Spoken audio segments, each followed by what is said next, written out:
Coucou tout le monde, toujours ce jeudi 14 octobre 2021. Alors j'ai fait une mauvaise manipulation, je voulais montrer le début du commentaire de l'énergie solaire des Atlantes et en fin de compte j'ai fait une mauvaise manipule et en fin de compte ça s'est arrêté ce que je voyais en photo, ce que je vous ai montré en photo au niveau des champs de trail. Mais on voit pas très bien sur le documentaire. Je ne sais pas si vous avez entendu ce que je vous ai dit, je ne pense pas. Euh, Donc c'est la suite, hein, je suis désolée, j'ai fait une mauvaise manip, je ne sais pas ce que j'ai fait. Bref, rappelez-vous ce que j'ai sorti hier ou avant-hier, je vous parlais de feu, de feu, de feu et de l'eau. Eh bien, en plus j'avais sorti la carte de bateau aussi, hein. Alors apparemment j'ai appris ce matin à Marseille, euh, comment dire, à Marseille, une vingtaine de bateaux brûlé cette nuit à l'Estac. Donc je ne sais pas si vous connaissez, s'il y a des personnes qui habitent à Marseille. Et donc c'est sur le site de l'entreprise. Alors je ne sais pas si c'est Cevo ou Cerveau. Donc je vous ai parlé de feu, etc. Donc encore une preuve de ces prédictions qui sont sorties hier ou avant-hier. Et comme j'ai fait une fausse manipulation, je voulais vous montrer un court documentaire où ça parle de l'énergie solaire, des Atlantes, etc., etc. Et puis, via ces recherches, donc ça n'a pas été très long, mes recherches, j'ai regardé sur un truc, un site, et puis j'ai tapé sur YouTube et je l'ai retrouvé sur YouTube. Donc ça parle de l'énergie solaire, donc qui a un lien aussi avec, comment dire, tout ce qui est lié aux Atlantes et pas que, bien sûr, et vis-à-vis des recherches aussi, vis-à-vis de cette personne sur YouTube qui parlait de cette fameuse pyramide au niveau du cristal, etc. etc. hein, quand on parlait des Atlantes, etc. Donc j'ai trouvé ça intéressant, maintenant c'est à vous de voir si cela vous intéresse. Donc je vous y invite, donc je vais tout fermer, parce qu'autrement on voit dans l'écran. Et j'ai trouvé ça très intéressant. Après, comme je vous dis, on en prend, on en laisse. Mais quelque part, ça m'a interpellé. Et via la lame que je vous ai montrée au niveau de l'imprévu, etc., où on voit comme des soucoupes, des objets volants, etc., comme je vous avais dit, hein, tout le monde a entendu parler de Roswell, hein, ce qui s'est passé là-bas. Via aussi, comment on appelle ça, la base 51, etc. On y croit, on n'y croit pas. J'ai vu des documentaires, j'ai vu des films parce que je suis intéressée par tout ceci depuis l'âge de 16 ans, puisque j'ai vu des choses dans le ciel, puisque j'ai, comme je vous l'ai dit, j'aime bien regarder ce qu'il y a sur Terre, mais j'aime bien regarder en l'air. Voilà, j'aime bien regarder le ciel, j'aime bien regarder les étoiles, j'aime bien regarder tout ceci. Et donc, je vous avais dit que je reviendrai vers vous pour vous montrer aussi un documentaire qui sera peut-être un peu plus long. Mais avant ceci, je pense que je reviendrai pour la pierre. Comme je vous l'ai dit tout à l'heure, au niveau de son histoire, de ses vertus, etc., la calcite optique, spat d'Islande, voilà, où la calcite optique est une pierre purificatrice de l'aura. Elle revitalise les organes d'élimination, pardon, et dissout les calcifications. Elle est bénéfique pour les problèmes de peau et facilite la guérison, entre guillemets, des tissus. Elle est d'origine du Mexique. Voilà. Donc sa forme et son aspect, comme vous l'avez déjà vu, c'est comment dire, forme rectangulaire, transparente, blanche. Donc je reviendrai pour ceci. Alors du coup ça me fait double. C'est pas grave, je perds un petit peu de temps. Mais donc, je vais tout fermer et je vais vous commencer à vous montrer ce documentaire où j'ai fait une fausse manip et ça n'a pas été pris dès le départ. Voilà, si vous voulez rester avec moi, ça peut être intéressant. Comme je vous le dis, vous prenez ce qui résonne en vous et vous rejetez ce qui ne résonne pas en vous.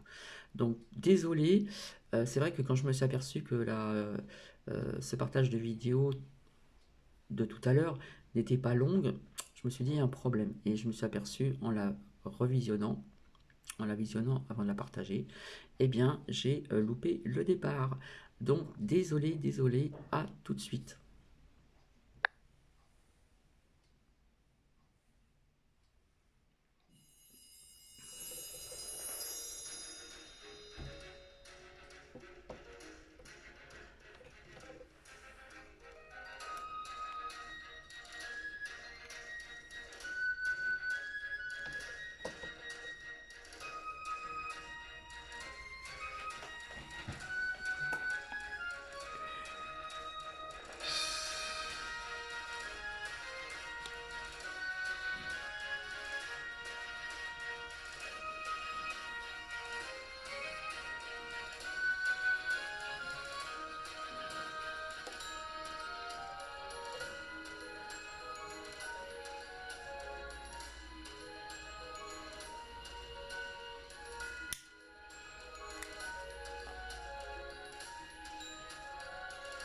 Désolé encore pour cette mauvaise manipulation.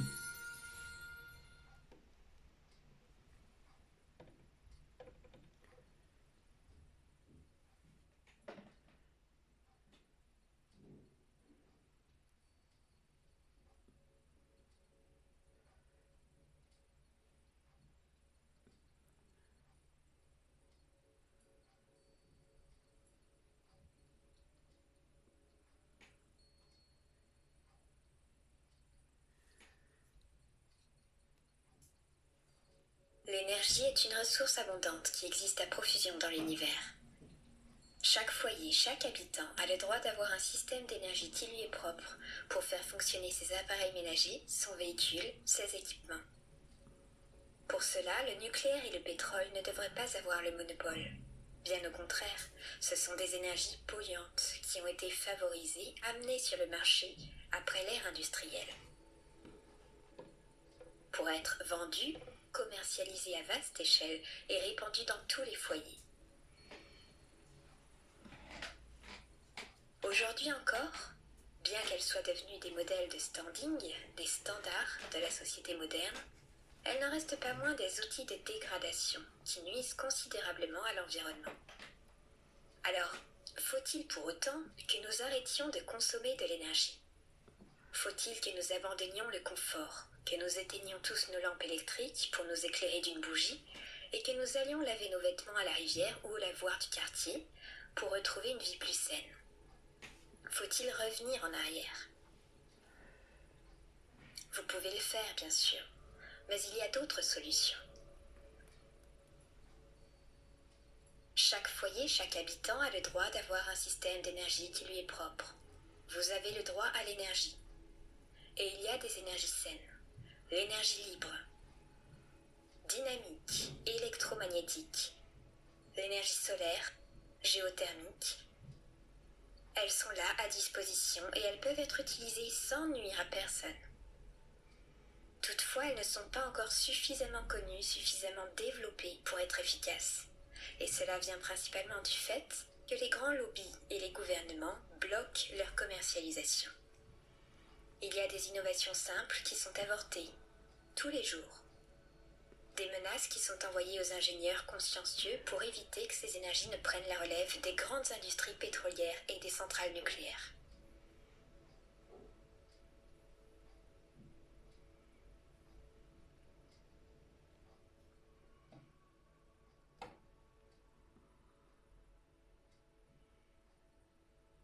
Le prix de l'électricité est en train de monter en flèche, le prix du carburant, du gaz.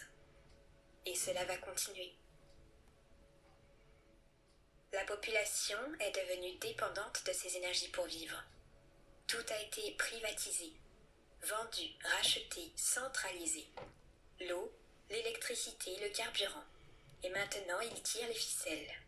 Ils restreignent nos mouvements, font du chantage, jouent sur la culpabilité des plus délicats, sans informer de l'omniprésence de l'énergie dans l'univers. Nous respirons de l'énergie tout le temps. La matière est énergie. L'air est énergie. Tout est énergie. Il suffit de savoir la récolter, la stocker, la redistribuer. Nous avons la capacité de développer des méthodes avec des gestes simples et des aménagements bien conçus. Il y en a tant.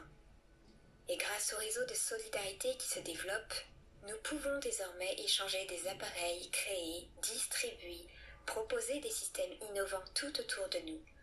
Chaque idée peut être expérimentée, développée, travaillée individuellement et ensuite partagée collectivement. Il y a tant à faire. Tant de modèles de véhicules possibles, non polluants, tant de formes possibles, de couleurs. À une personne, 2 personnes, 4 personnes, en long, en large, en travers, avec des couleurs pastel, des camailleux, des dégradés, des poids, des rayures, des miroirs. Tant d'énergies possibles, des énergies vertes, éco-responsables, non polluantes, durables. La science et la créativité vont de pair dans ce nouveau monde naissant. Laissons place à l'invention.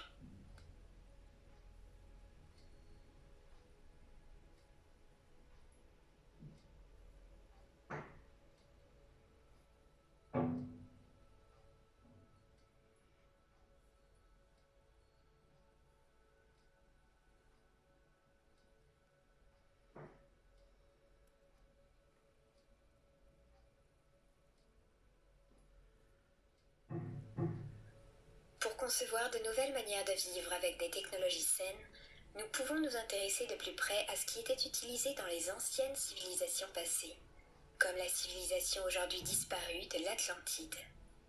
Observer quelles techniques étaient utilisées, comment elles étaient utilisées, comment elles étaient distribuées au sein de la population, sans forcément chercher à la reproduire à l'identique, pour garder un lien avec le présent et continuer de vivre dans l'air du temps. L'Atlantide est une civilisation évoluée qui a connu un âge d'or technologique et spirituel. Et même si aujourd'hui elle a été effacée de la mémoire collective, qu'elle ne subsiste que dans des livres de littérature, des romans ou des films de science-fiction, elle reste quand même un centre d'intérêt majeur pour beaucoup de personnes à la recherche d'inspiration. Alors, revenons un peu sur cette civilisation oubliée et observons un peu son mode de fonctionnement.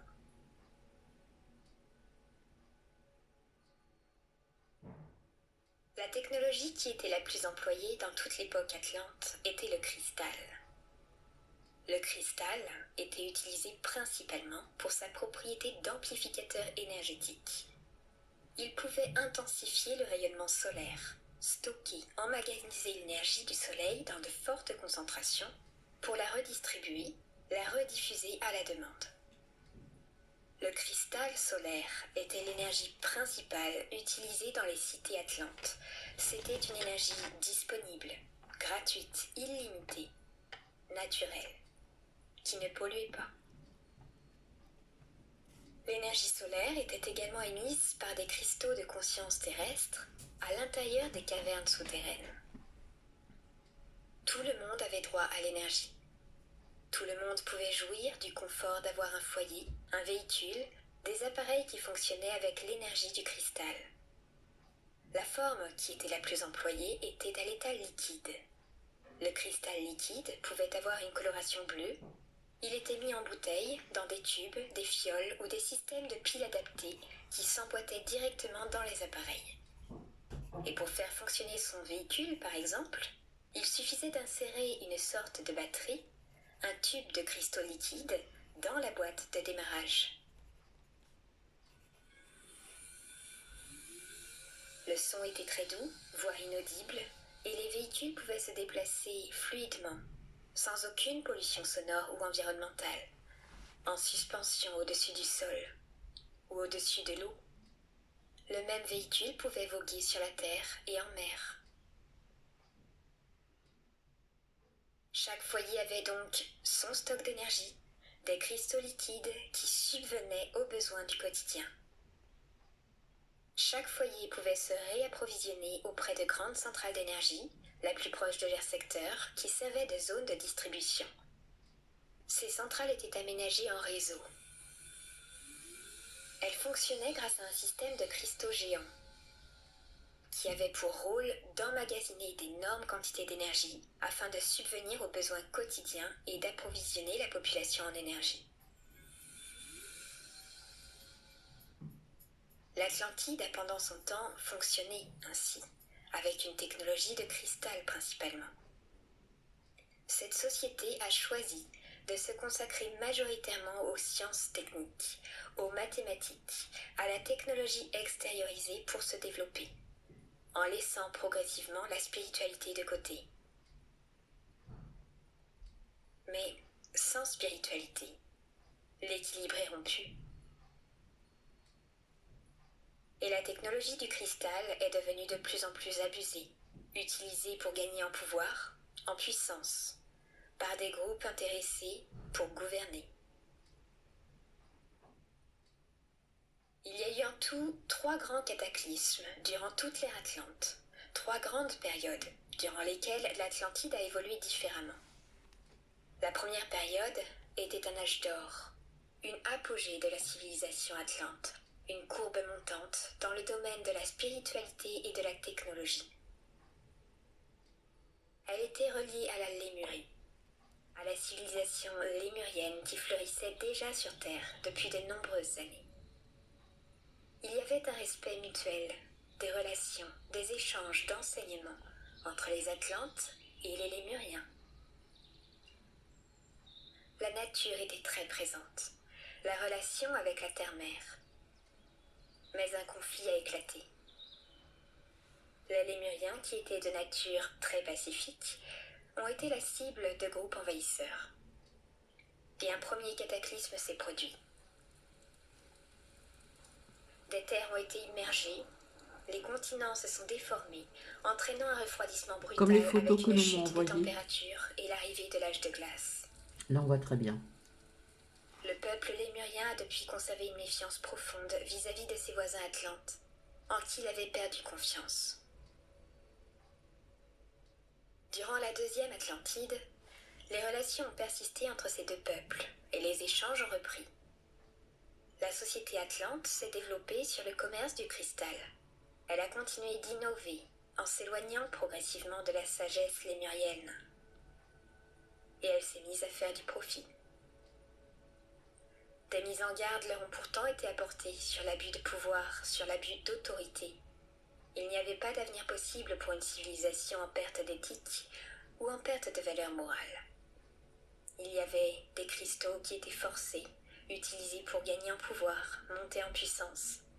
Ils étaient exploités par des prêtres noirs qui servaient des rituels ou dans des études scientifiques qui perdaient en conscience. L'abus de technologie a entraîné un deuxième cataclysme majeur. Plus important. Des cristaux ont disjoncté, faisant exploser les centrales en chaîne, en série, et à nouveau des étendues de terre ont été immergées. Il ne restait de l'Atlantide que quelques îles fragmentées, et de la Lémurie que quelques archipels perdus au milieu du Pacifique, avec le reste des terres indiennes et asiatiques.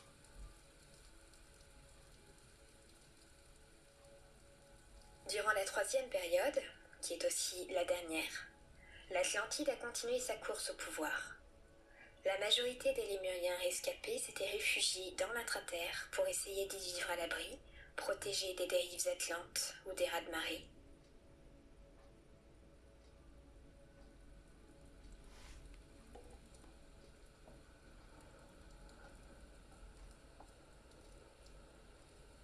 Un troisième cataclysme a mis fin à l'Atlantide.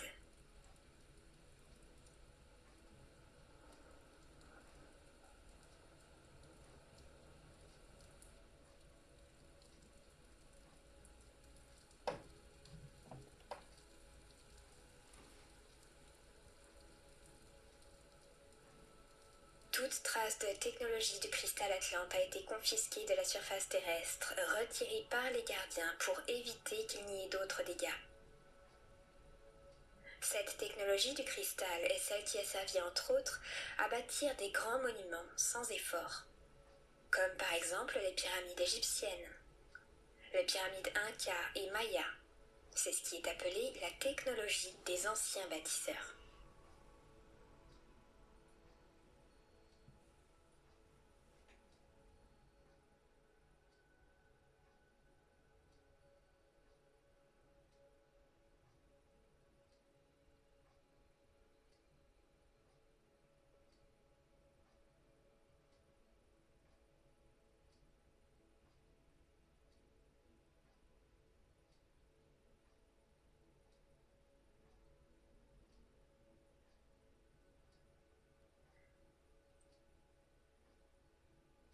Après le grand déluge, l'humanité entrait dans un âge sombre, un âge d'amnésie et de mensonges, durant lequel la population perdait sa mémoire, sa compréhension du monde, de l'existence.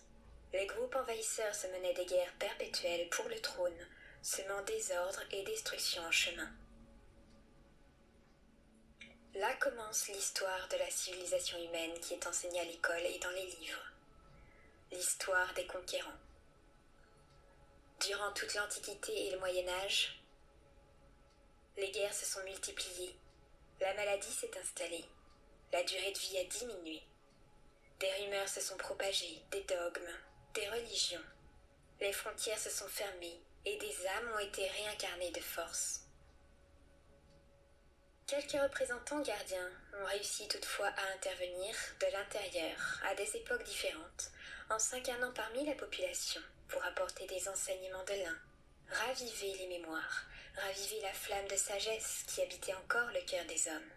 Ce fut le cas par exemple de la famille d'Akhenaton et Néfertiti, Bouddha, Yeshua et Marie-Madeleine, Arthur et Guenièvre, tous les Templiers originaux et d'autres grands enseignants dont on ne connaît pas le nom. D'un point de vue cosmique, il fallait attendre la précession des équinoxes 2012 pour que les groupes gardiens puissent intervenir dans toutes les couches de la densité et pour qu'ils puissent aider l'humanité à se libérer de ses envahisseurs, l'aider à reprendre ses droits. Nous y sommes.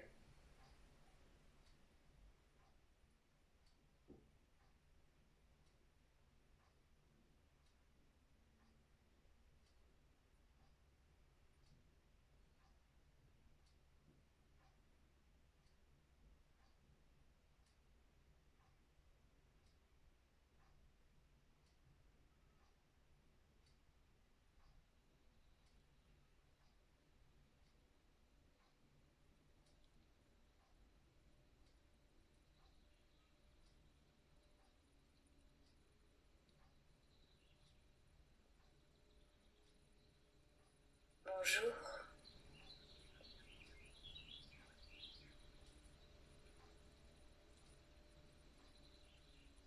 Nous sommes heureux d'échanger avec vous.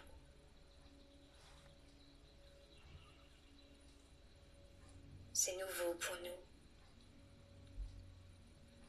Regroupons-nous. Dans l'eau, ça améliore la communication. Nous nous connectons.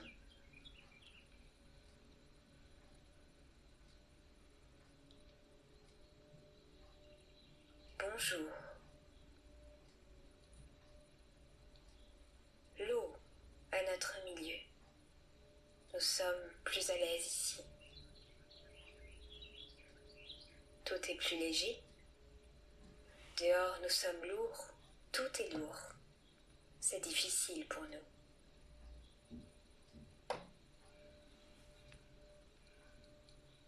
Nous aimons vivre en famille.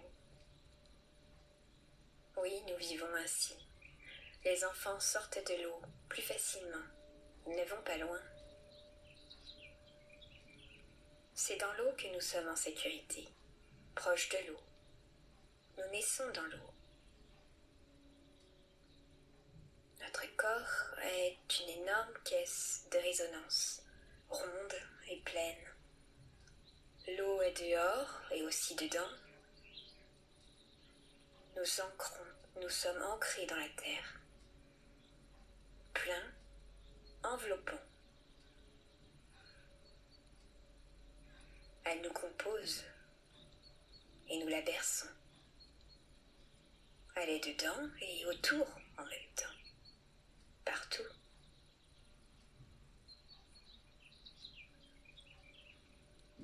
Nous vous voyons, les humains, très agités. Vous avez des comportements dérangeants. Parfois, vous nous effrayez. C'est difficile pour nous de comprendre, vous comprendre.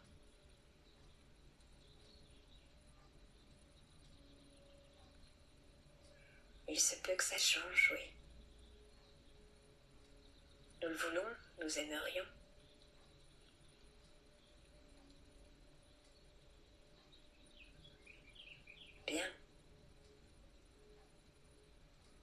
Merci.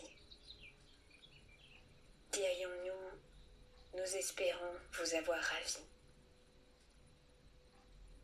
Nous nous baignons avec joie, la terre est en joie en nous. Nous sommes ravis de cette rencontre.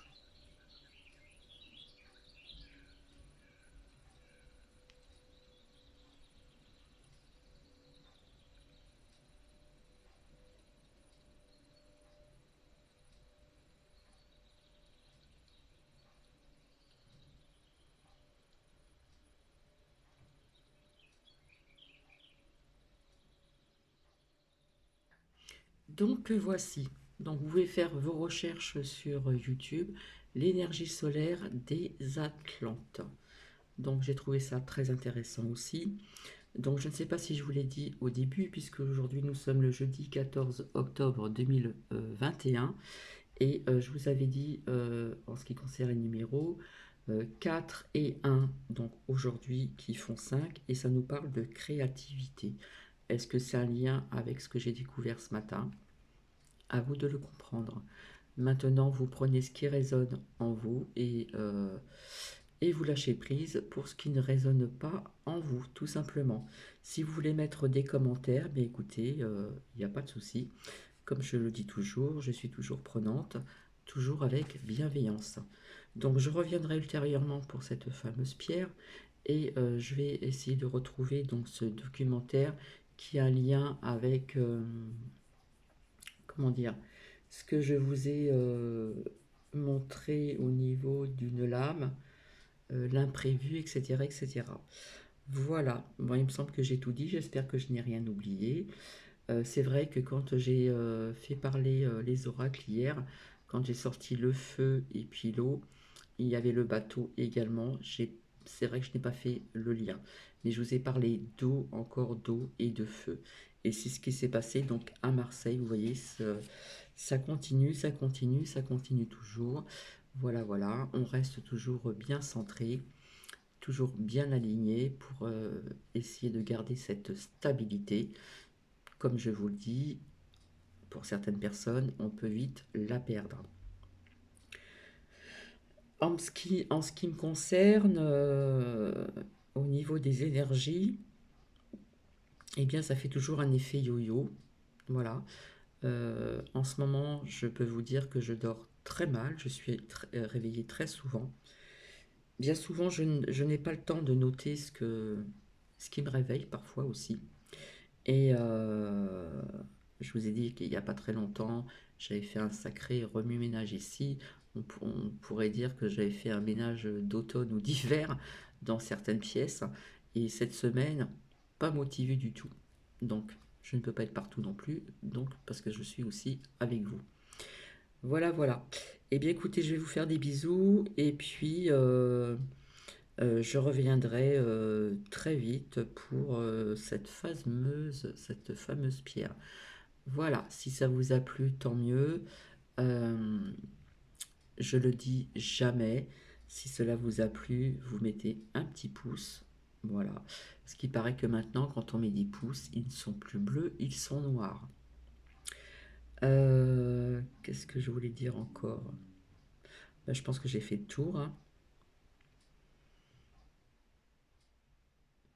Donc je vous retrouve ultérieurement et je vous fais plein de bisous. Prenez bien soin de vous, prenez bien soin de vos proches et à très vite. Gros bisous.